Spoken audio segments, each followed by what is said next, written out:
Tanggal 14 Agustus 1945, Jepang menyerah tanpa syarat kepada sekutu. Berita tentang kekalahan tersebut sangat dirahasiakan oleh Jepang. Bahkan semua stasiun radio disegel oleh Jepang. Tetapi, ternyata siaran tersebut tertangkap di Indonesia dan didengar oleh Sultan Syahrir.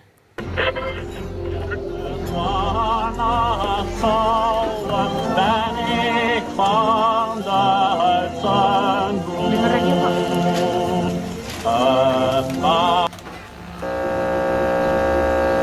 Of Japan and the Japanese government and the Japanese Imperial General Headquarters to sign the instrument of surrender at the places indicated. Sore hari, setelah mendengar berita kekalahan Jepang, Sultan Syahrir dan para pemuda mengadakan rapat di Jakarta. Assalamualaikum. Waalaikumsalam.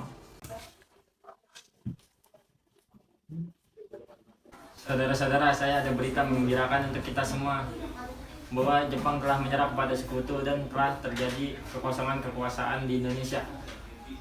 Sungguh kabar gembira yang Anda kabarkan. Tapi apa itu kekosongan kekuasaan? Biar saya perjelas, Jepang sudah tidak berkuasa lagi di negeri kita karena telah menyerah kepada sekutu, sedangkan sekutu belum menguasai negeri kita. Baik, saya mengerti dan terima kasih. Lalu apa yang harus kita lakukan untuk mengisi kekosongan kekuasaan tersebut? Bagaimana kalau kita meminta kepada Bung Karno dan Bung Hatta untuk memproklamasikan kemerdekaan Indonesia secepatnya? Iya, saya setuju dan ini waktu yang tepat untuk membuat proklamasi kemerdekaan Indonesia. Baiklah, kalau kalian semua setuju, mari kita pergi ke rumah Bung Karno untuk membicarakan hal ini. Apakah kalian semua setuju? Setuju! Rapat pun diakhiri. Keesokan harinya, pada tanggal 15 Agustus 1945, Khairul Saleh, Sultan Syahrir, Wikana, dan Darwis tiba di kediaman Soekarno dengan maksud menyampaikan hasil keputusan rapat. Assalamualaikum. Waalaikumsalam. Permisi Bu, apakah Bung Karno ada di dalam? Kami ingin bertemu dengannya. Oh ada, Bapak ada di dalam. Ada keperluan apa ya? Ada hal yang ingin kami bicarakan. Oh iya, silakan masuk.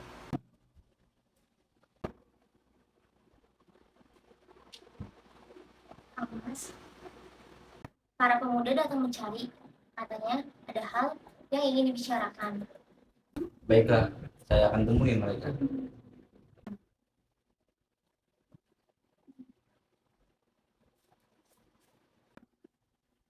Ya, silakan duduk. Saya dengar dari istri saya ada yang ingin dibicarakan. Begini, saya mendengar bahwa Jepang telah menyerah dengan sekutu. Oleh karena itu, telah terjadi kekosongan kekuasaan di Indonesia. Jadi, kemarin kami semua mengadakan rapat dan hasilnya semua setuju agar Bung Karno dan Bung Hatta menyusun proklamasi kemerdekaan Indonesia. Secepat mungkin, saya akan usahakan setelah berunding kepada anggota PPKI lainnya. Kami tidak bisa menunggu lebih lama lagi karena ini merupakan waktu yang tepat untuk memproklamasikan kemerdekaan Indonesia. Apa kalian tidak memikirkan bahaya ketika kita senekat itu untuk memproklamasikan Indonesia? Jepang pasti menyerang kita.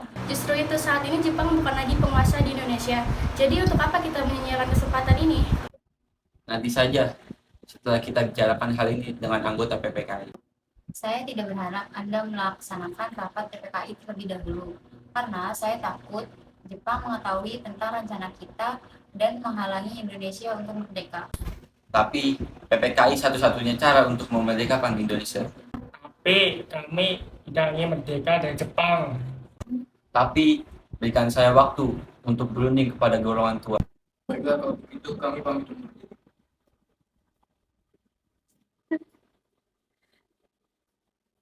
Karena masing-masing mempertahankan pendapatnya, keempat orang golongan muda tersebut berpamitan kepada Bung Karno.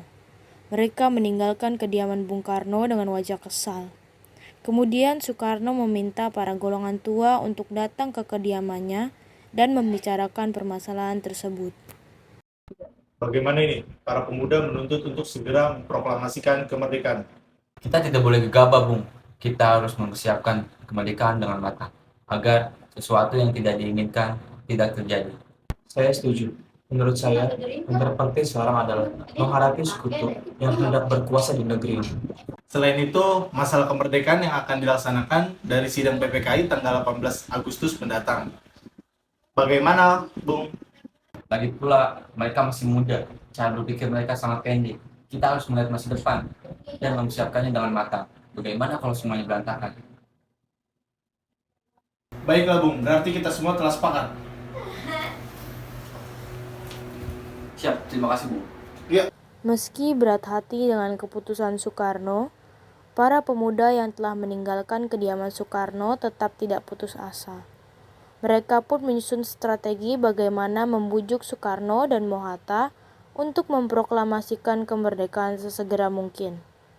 Akhirnya mereka memutuskan untuk mengasingkan kedua tokoh tersebut ke Rengas Dengklok agar terhindar dari pengaruh Jepang di Jakarta.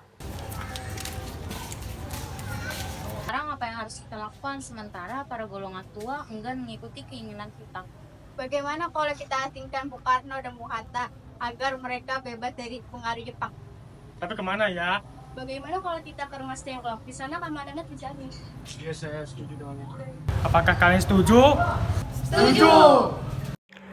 Para pemuda pun menyetujui ide tersebut. Pada malam hari, Insinyur Soekarno dan Mohatta dibawa oleh sekelompok pemuda menuju Rengas Dengklok. Rombongan ini berangkat dari kediaman Soekarno yang dikawal oleh pasukan peta. Assalamualaikum. Waalaikumsalam. Jadi gini, Bung.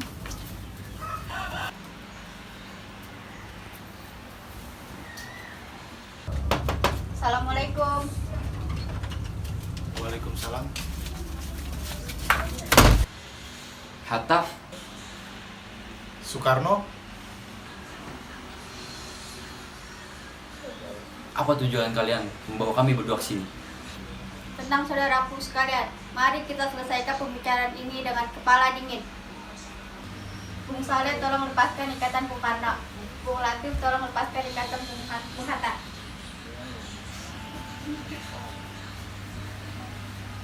Saya mengerti tentang pertimbangan kalian berdua mengenai proklamasi ini. Saya yakin bisa memanfaatkan situasi ini. Kesempatan tidak datang dua kali, Bang. tetapi apakah kita bisa? Apakah semua bisa dilakukan? Tentu mungkin, asalkan kita berusaha bersama. Bagaimana Bung Karno? Baiklah, saya setuju. Saya akan memproklamasikan Indonesia tanpa bantuan Jepang.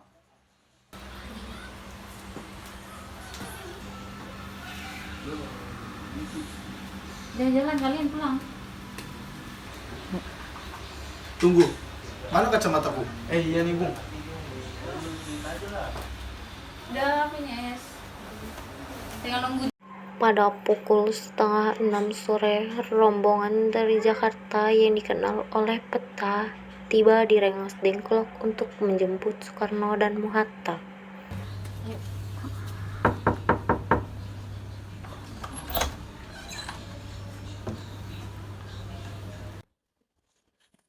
Syukurlah, kalian baik-baik saja.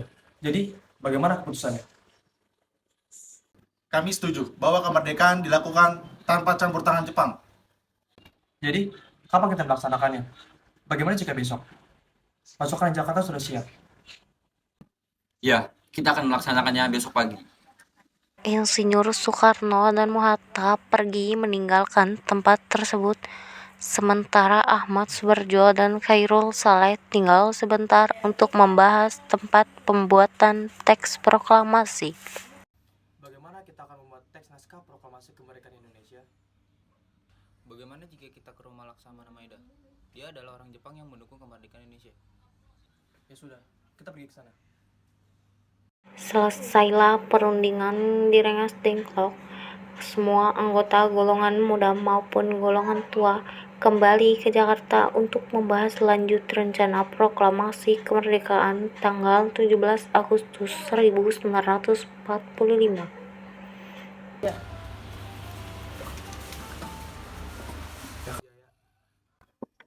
Assalamualaikum. Waalaikumsalam, ada apa ya? Kami ingin bertemu dengan Laksa dan Maida. Sebentar, saya panggilkan dulu ya.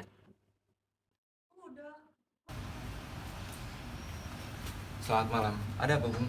Maaf, kami mengganggu malam-malam. Kami butuh tempat untuk membicarakan kemerdekaan yang dilaksanakan besok hari. Apa begitu? Baiklah, silakan masuk.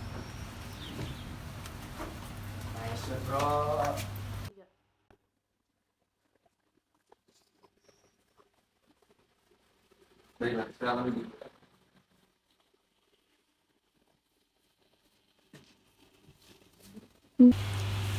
Silakan pergunakan apa yang kalian butuhkan. Apakah ada pena dan kertas Laksamana? Oh, baiklah, saya ambilkan.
Bagaimana dengan penandatanganan teks proklamasi?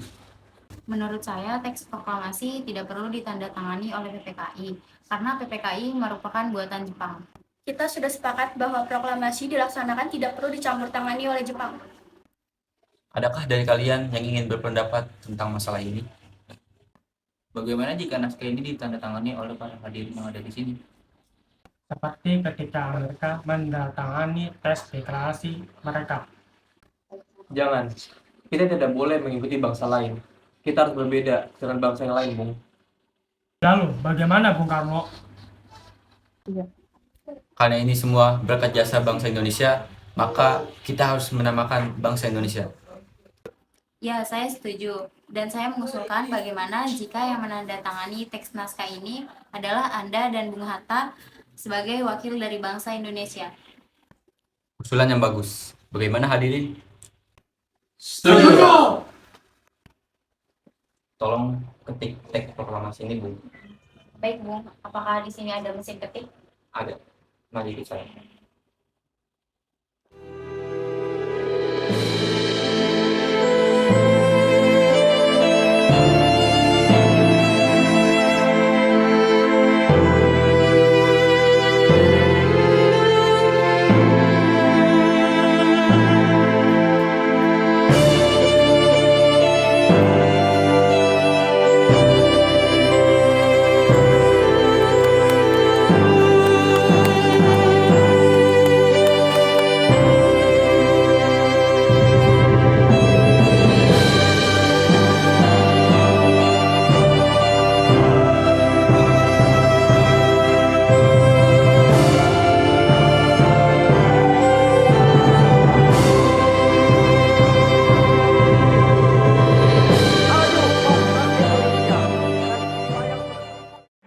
Setelah usai perundingan di rumah Laksamana Maida, Soekarno pulang dan disambut oleh istri tercinta.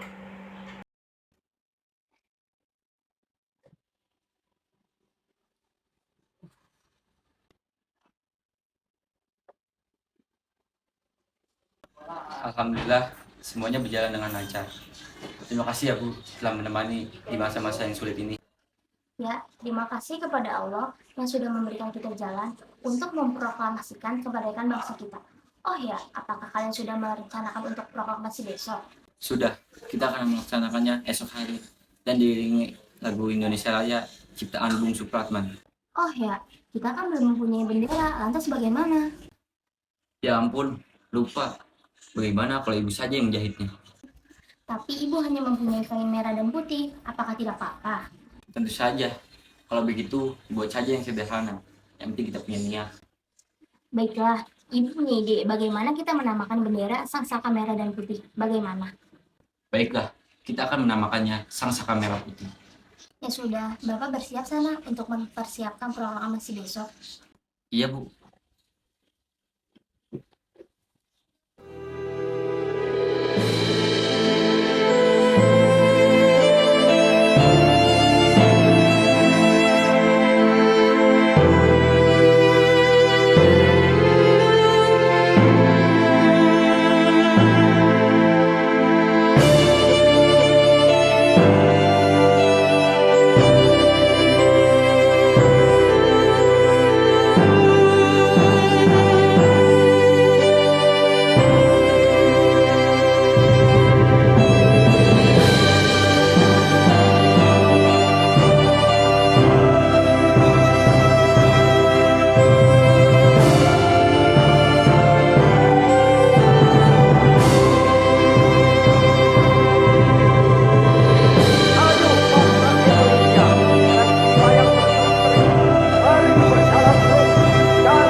Cipucu, tolong kau kibarkan bendera ini sebagai tanda kemerdekaan bangsa ini.